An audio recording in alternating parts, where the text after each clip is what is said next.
আমি লাইসেন্সটা বুঝি পাইছি আলহামদুলিল্লাহ।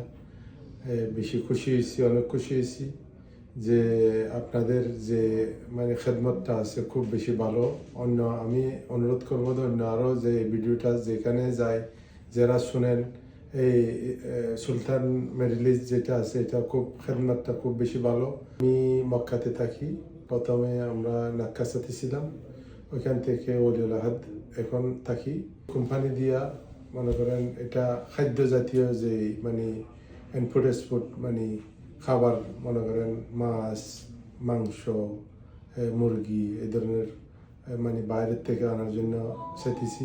আমাদের দেশের লোক, বাংলাদেশের যে যে চট্টগ্রামের লোক আছে, ঢাকার লোক আছে, কক্সবাজারের লোক আছে, এদের কাছে বলতে চাই যে সৌদি আরবের যে ব্যবসাগুলি আছে অন্য কোনো দেশে এই ধরনের না।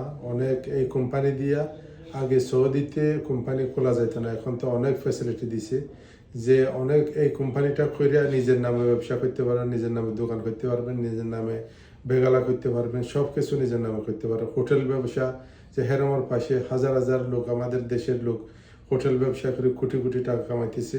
আপনারা এখানে যদি কোম্পানি খুললেয়া এখানে এগুলি কাজ করতে পারবেন। এখানে অনেক পয়সা কামাবার সুযোগ সুবিধা অনেক বেশি।